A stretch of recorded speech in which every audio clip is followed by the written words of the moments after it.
Mesdames et Messieurs les secrétaires généraux des ministères, coordonnateurs des programmes, Mesdames et Messieurs les directeurs généraux, Mesdames et Messieurs les directeurs et chefs de service, chers participants, c'est pour moi un réel plaisir de présider cette importante rencontre qui marque effectivement le lancement officiel de l'exécution du budget au titre de l'année 2024. Bien que l'exécution du budget 2024 ait démarré le premier jour ouvrable de l'an, le 2 janvier 2024, avec les premiers bons d'engagement et mandats émis, cette fois-ci, par le ministère des Forces armées, mais le ministère de l'eau et de l'assainissement. Mon ancien du Prytanée militaire, Serigne Mbaye Thiam, ministre de l'eau et de l'assainissement, chapeau à lui. Je commencerai tout d'abord par remercier les représentants des différents ministères et institutions constitutionnelles pour avoir répondu massivement à notre invitation. Je disais ça au directeur général du budget, que je n'ai pas eu moi la chance en tant que directeur général du budget d'avoir autant de personnalités et effectivement de personnes venues assister au lancement officiel donc, du budget. C'est dire que la direction générale du budget est passée par là. Je voudrais aussi saisir cette heureuse opportunité pour vous souhaiter à l'entame de ce nouvel an mes meilleurs vœux de santé et de réussite dans l'accomplissement de vos activités professionnelles et personnelles. Votre présence à cet atelier témoigne encore une fois de votre engagement, comme à l'accoutumée, à collaborer au mieux avec le ministère des Finances et du Budget pour la mise en œuvre de la politique budgétaire et financière de notre pays dans les meilleures conditions, dans le respect des principes et règles budgétaires et avec toute l'efficacité requise.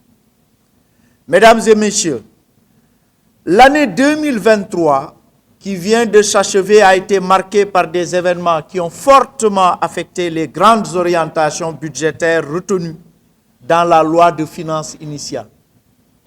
En effet, la gestion budgétaire au titre de l'année 2023 s'est déroulée dans un contexte international caractérisé notamment par la persistance des incertitudes liées aux tensions géopolitiques avec la poursuite de la guerre russo-ukrainienne et la crise israélo-palestinienne.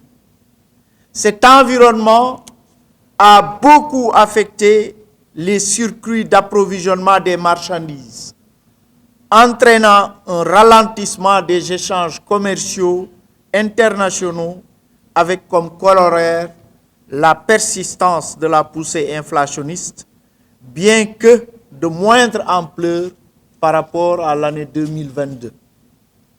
Il s'en est suivi une contraction des échanges de marchandises, lesquelles devraient connaître, selon l'Organisation mondiale du commerce, une hausse de seulement 0,8% en 2023, contre 5% environ un an plus tôt. Parallèlement, les conditions financières de mobilisation des crédits ont été fortement resserrées en raison d'une politique monétaire contracyclique.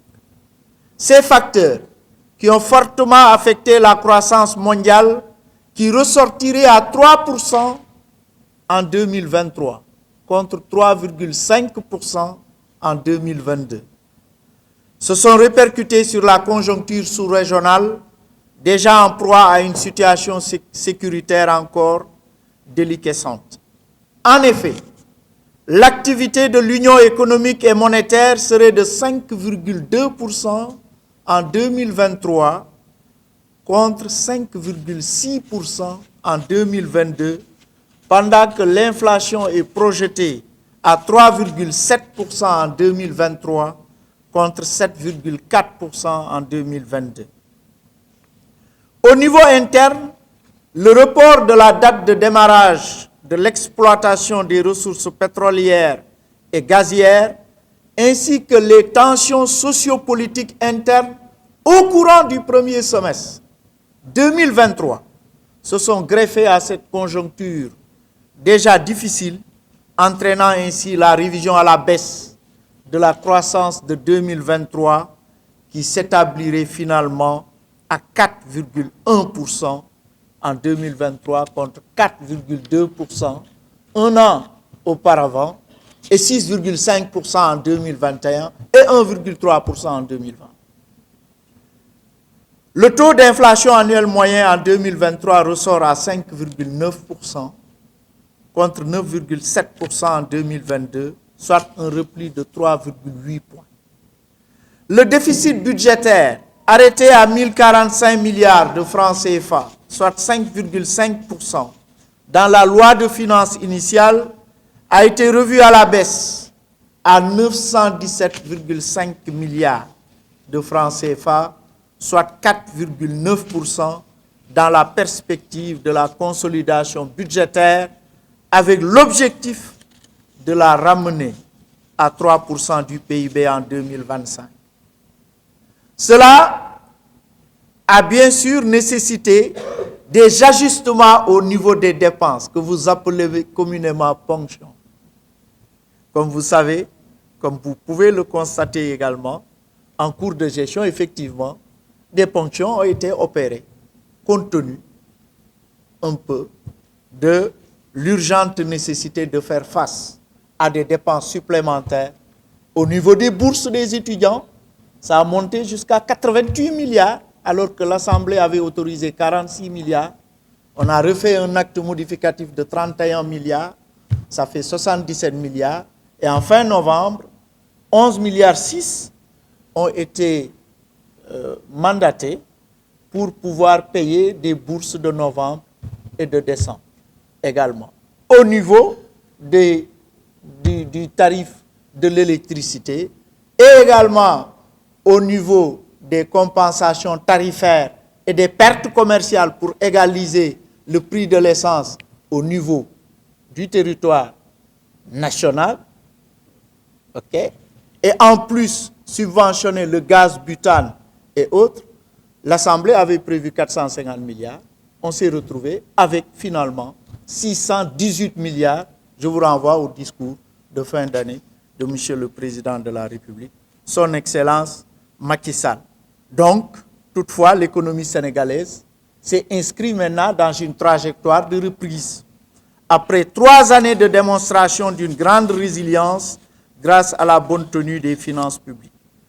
Ainsi, à la faveur d'un taux d'exécution des dépenses budgétaires de 94%, ce qui démontre que les ponctions qui ont été opérées sont effectivement des ponctions justes, parce qu'on est arrivé toujours à un niveau d'exécution de 94% du budget. De 2012 à 2023, la seule année où le taux d'exécution du budget a été inférieur à 90%, c'est en 2013, 88,8%, quasiment 89%. C'était la première année d'implémentation de la réforme du Code général, donc des impôts, qui nécessitait effectivement un certain temps pour que effectivement les résultats, donc du point de vue de la mobilisation des recettes, qu'on puisse les avoir. Et après, un an après, je me rappelle, le directeur général des impôts et domaines en son temps, qui était Cheikh Ahmed Tidiane Ba, avait réussi, son service avait réussi à atteindre la barre des 1000 milliards de recettes recouvrées. Le taux, donc, 94%, donc d'importants programmes quand même et projets se sont réalisés en 2023, conformément au plan d'action prioritaire 2, ajusté et accéléré. Sans être exhaustif, compte tenu des contraintes de temps, j'en évoquerai quelques-uns. C'est largement revenu dans l'exposé des motifs de la loi de finances 2024 et surtout aussi le dernier jour de la plénière à l'Assemblée nationale, donc pour défendre le budget 2024. Ces projets, C'est d'abord les travaux de prolongement du TER, le train express régional de Diamniadio à l'aéroport international Blaise Diagne, dont la finalisation est prévue durant le premier semestre 2024. C'est le démarrage des activités du projet de bus rapide transit, nouvelle dorsale autour de laquelle sera structurée une partie du réseau de transport urbain pour une partie de la banlieue de Dakar. C'est la relance du transport ferroviaire engagé avec la réhabilitation de l'axe Dakar-Tambacounda et des villes de l'intérieur. C'est la mise en service de la première phase du projet Keur-Momar-Sarr 3 qui a permis d'apporter une production journalière additionnelle de 130 millions de litres d'eau. Nous sommes à un taux d'accès à l'eau en milieu urbain de 98%, tandis qu'en milieu rural, on est quasiment au stade où nous sommes, à 96%, c'est dire l'accès universel en 2025 est quasiment à notre portée. C'est le renforcement des capacités de stockage dans l'œuvre des marqueurs sociaux. C'est le PUDC, Programme d'urgence de développement communautaire, c'est Promoville, Programme de promotion des villes, c'est le PUMA, Programme d'urgence de modernisation des axes et territoires frontaliers, c'est la CMU, c'est la couverture maladie universelle, c'est les bourses de sécurité familiale, sans oublier les importants programmes d'aménagement hydro-agricole et pastoral, d'infrastructures scolaires sanitaires, sécuritaires, culturelles et sportives, ainsi que les différents mécanismes de financement et d'insertion et de promotion socio-économique des jeunes et des femmes, DRFJ, ANPEJ et autres, FONGIP, j'en passe. Par ailleurs, au plan social, en dépit de la détente notée sur les prix des denrées de première nécessité, le dispositif de soutien au pouvoir d'achat des ménages et les autres instruments de la protection sociale ont été maintenus, voire renforcés, notamment pour les ménages les plus vulnérables.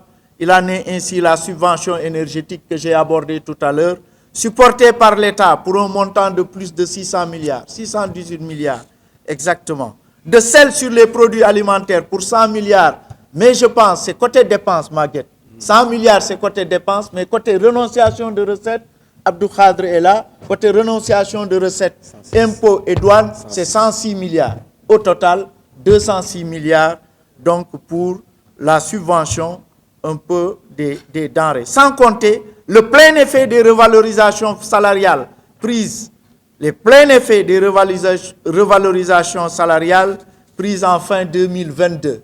Pour l'année 2023, l'impact a été de 142 milliards en termes d'augmentation effectivement de salaire. L'enveloppe des bourses de sécurité familiale ainsi que le nombre de bénéficiaires ont été également sensiblement augmentés. Compte tenu des contingences évoquées supra, il est normal que des contraintes et difficultés aient été rencontrées durant l'exécution budgétaire. Je n'y reviendrai pas, d'autant plus que M. le directeur général du budget ici présent, normalement, a dû apporter les explications ou justifications nécessaires dans ce cadre d'échange très propice qui permettra, je l'espère, de relever ensemble les défis de l'efficience et de l'efficacité de la dépense publique relativement à la mise en œuvre également des budgets programmes. Mesdames et messieurs, je voudrais rappeler que le budget 2024 est arrêté en recettes et en dépenses pour un montant historique de 7 003,6 milliards de francs CFA.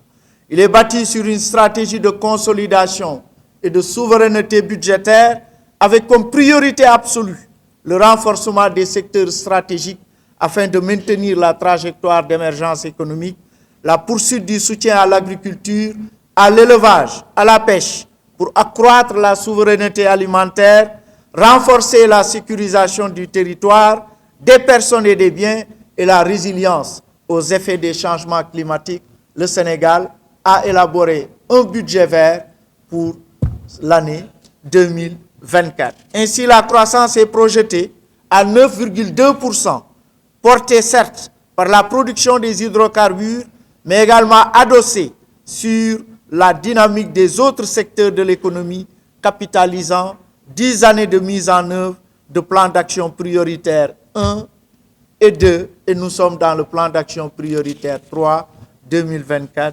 2028. Mise en œuvre de plans d'action prioritaires de réforme et d'investissement physique, ainsi que sur le capital humain. Le budget repose également sur une consolidation budgétaire assumée, avec un déficit qui s'établirait à 3,9% contre 4,9% en 2023, à la faveur d'une mobilisation accrue des ressources internes, avec un taux de pression fiscale projeté à 19,4% et la poursuite de la rationalisation des dépenses. L'exécution budgétaire 2024 sera marquée par le renforcement de la transparence budgétaire, l'efficacité de la dépense et la facilitation de la reddition des comptes. Les lois de règlement sont élaborées, défendues à l'Assemblée nationale. La dernière en date, c'est la loi de règlement 2021 que nous avons examinée à l'Assemblée nationale en commission technique et en session plénière. La loi de règlement 2022 a été déposée dans les délais et est présentement en cours d'instruction au niveau de la Cour des comptes. Et à la suite de la loi de règlement 2022, nous serons maintenant dans le fameux cercle vertueux de gestion effectivement des finances publiques que le président Seydou Diouf, président du contrôle budgétaire au niveau de la commission des finances et du contrôle budgétaire, donc tient valablement à nous challenger effectivement sur la finalisation des lois de règlement. C'est pour moi l'occasion de lui rendre hommage pour le travail de qualité que cette commission fait en rapport avec le ministère des Finances. Donc cela se traduira par diverses innovations tout de même en 2024. C'est important. La planification budgétaire infra-annuelle sera mise en œuvre afin d'apporter plus de flexibilité et de prévisibilité dans l'exécution budgétaire. Sous ce rapport, le cadre réglementaire est déjà mis en place à travers l'arrêté du 7 décembre 2022 et l'instruction du 23 novembre 2023 y relative. La mise en œuvre effective de la planification budgétaire infra-annuelle permettra d'assurer une meilleure priorisation des dépenses, tenant compte de leur caractère urgent, incompressible et leur saisonnalité. En effet, une bonne programmation budgétaire, c'est celle qui anticipe sur les dépenses en tenant compte des contraintes de trésorerie et des objectifs de cible de déficit à chaque période. Ainsi, le ministre des Finances et du Budget, qui assure la fonction de régulation du budget à travers les contrôleurs budgétaires, procédera en rapport avec les ministères et institutions constitutionnelles à la détermination des plafonds d'engagement trimestriels. Ces plafonds, en lien avec le plan de trésorerie, serviront de base à l'élaboration de plans d'engagement cohérents avec les plans de passation des marchés.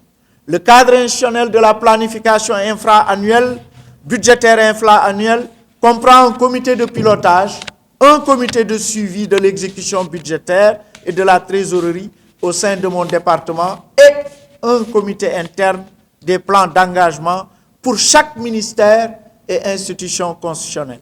À cet égard, je vous invite, chacun en ce qui le concerne, à prendre les dispositions nécessaires pour la mise en place de ces comités, mais aussi à une large sensibilisation de vos services compétents pour assurer la mise en œuvre de cette réforme dans de bonnes conditions. Le processus d'implémentation du contrôle interne budgétaire est engagé pour apporter plus de souplesse au contrôle a priori et accélérer le rythme d'exécution des dépenses. Dans ce processus d'institutionnalisation du dispositif de contrôle interne budgétaire, les services de la Direction générale du budget, avec l'appui du projet d'assistance technique à la mise en œuvre du plan Sénégal émergent, ont procédé à l'accompagnement de 5 ministères pilotes à travers des sessions de formation sur le contrôle interne budgétaire, la cartographie des risques et l'audit basé sur les risques. Il s'agit du ministère de l'Éducation nationale, du ministère de la Femme, de la Famille et de la Protection des enfants, du ministère de la Formation professionnelle, de l'apprentissage et de l'insertion, du ministère des Mines et de la Géologie et du ministère de l'Agriculture, de l'Équipement rural et de la Souveraineté alimentaire. Ces activités se poursuivront au courant de l'année 2024 dans l'optique d'arriver à la mise en place effective du dispositif de contrôle interne budgétaire au sein des 5 ministères pilotes.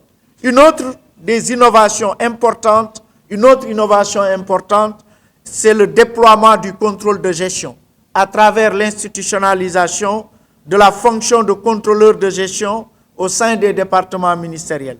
En effet, au sens du décret du 15 mai 2020 relatif au contrôle de gestion, un système de pilotage est mis en œuvre au sein d'un département ministériel ou d'une institution constitutionnelle en vue d'améliorer le rapport entre les ressources engagées et les résultats obtenus au titre de l'exécution d'un programme budgétaire donné sur la base des objectifs préalablement définis. Ainsi, l'article 8 du dit décret prévoit que le ministère en charge des Finances veille au correct déploiement des dispositifs de contrôle de gestion dans le cadre de l'élaboration et de l'exécution des budgets programmes. À ce titre, une circulaire et un guide portant sur les modalités d'opérationnalisation du contrôle de gestion dans les départements ministériels sont déjà élaborés et seront partagés très prochainement. Dans ce sillage, j'invite l'ensemble des ministères et institutions constitutionnelles à veiller à la mise en place des cellules de contrôle de gestion en leur sein et à s'approprier le guide pratique d'implémentation élaboré par mes services en vue de réussir une mise en œuvre efficace du dispositif. L'année 2024 verra le déploiement progressif des applications de gestion budgétaire, SysBudget et comptable Aster, dans les ambassades et consulats, en vue d'une part d'habiliter les ambassadeurs et les consuls généraux dans leur fonction d'ordonnateurs secondaires et d'autre part d'assurer une exécution et un reporting plus instantané des dépenses à l'étranger. L'application du décret du 31 octobre 2023 portant réglementation du cadre général de gestion des investissements publics apportera des innovations majeures également dans le processus de planification, de sélection, d'exécution et de reporting des investissements publics. À cet effet, des ateliers de partage seront organisés avec tous les ministères au courant de cette année 2024 afin d'assurer une application des dispositions y relatives dans le cadre de la préparation de la loi de finances 2025 au chapitre des dépenses de transfert, puisque quasiment 80% du budget de l'État est en transfert. Transfert courant, transfert en capital. Véritablement, au sujet des transferts et dans un souci de transparence et de rigueur budgétaire, le mode d'exécution actuel, qui ne permet pas d'appréhender les natures économiques des dépenses effectuées, sera revu. En effet, cette situation constitue une limite majeure à l'analyse de ces transferts. Sur ces dépenses, il a été jugé nécessaire d'intégrer dans le processus de leur mobilisation et de leur exécution un module à travers SysBudget permettant de renseigner toutes les catégories de dépenses, à l'instar de ce qui se fait pour les autres types de dépenses, même si on est dans l'ancienne formule, titre 3 et titre 5. Salaire, charges sociales, dépenses d'investissement exécutées par l'État, honoraires et commissions, audit, tout ce qu'on veut, mais c'est des lignes de dépenses très claires qu'il va falloir avoir. En lieu et place d'une seule ligne, construction de la route Mbour-Fatick, de l'autoroute Mbour-Fatick-Kaolack, une seule ligne, transfert en capital, 6 milliards, alors que dans cette ligne, il y a une ligne honoraires et commissions, une ligne contrôle des travaux, une ligne construction de la route. Transfert en capital, construction de salles de classe, une seule ligne, 1200 milliards, alors que sur cette ligne, il y a construction de travaux, il y a des constructions, il y a des honoraires et commissions, il y a des prestations de services à payer. Il nous faut améliorer ces. Et si on additionne le titre 4 et le titre 6 dans le budget de l'État, le titre 2 étant ordonnancé par la solde, les dépenses extérieures étant ordonnancées par la direction de l'ordonnancement des dépenses publiques, on voit que la part des transferts dans le budget est trop importante. Il est important, ce n'est pas véritablement de gaieté de cœur qu'on le dit. Je me suis arrêté sur ce point parce que c'est ça qui permet véritablement de connaître l'usage final de l'argent et de pouvoir réguler un peu en amont. Il fallait que je m'y attarde un peu sur ce point, puisque c'est important. Mesdames et messieurs, les différentes présentations qui sont faites ce matin ont sans doute abordé largement les innovations ainsi que le contenu de la circulaire de mise en place des crédits qui rappelle certains principes et règles gouvernant l'exécution de la dépense publique. Elles aborderont également les problématiques essentielles liées à la mobilisation des recettes de l'État, à la passation des marchés publics, à la prise en charge au plan comptable des dépenses et à la gestion de la trésorerie. Ce cadre de dialogue s'inscrit dans une perspective d'enrichissement mutuellement bénéfique qui met en exergue l'expertise et l'expérience de l'ensemble des parties prenantes à l'exécution budgétaire. Le ministère des Finances et du Budget reste ouvert à toutes vos suggestions et propositions qui aboutiront sans nul doute à des recommandations pertinentes pour une bonne exécution budgétaire au titre de l'année 2024. Ainsi, le dialogue se poursuivra en permanence avec le ministère des Finances et du Budget en cours d'année à travers divers ateliers portant sur bien d'autres thématiques dans le souci d'une internalisation de la réforme dans tous ses aspects. Mesdames et messieurs, je ne terminerai pas sans adresser mes vives félicitations à la Direction générale du budget, maîtresse d'œuvre de cet atelier qui est devenu au fil des années un événement incontournable dans l'agenda budgétaire.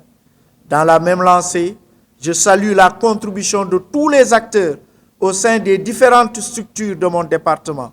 La Direction générale de la comptabilité publique et du Trésor, la Direction générale des impôts et domaines, la Direction générale des douanes et la Direction centrale des marchés publics qui ont œuvré dans une belle synergie pour la réussite de cette rencontre. Sur ce, je souhaite plein succès à vos travaux et déclare soit ouvert à mi-parcours le lancement de la gestion budgétaire 2024. Je vous remercie pour votre aimable attention. Merci beaucoup. La séance est suspendue.